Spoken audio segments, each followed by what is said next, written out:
Right now, we're seeing an unusual spike in world sentiment, with a sentiment score of plus 0.02 and a momentum of plus 0.68.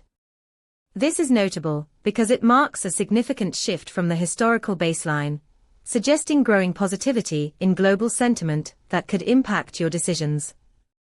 Our API returns a comprehensive analysis of sentiment data, including 18 semantic clusters that reveal nuanced insights within the broader conversation.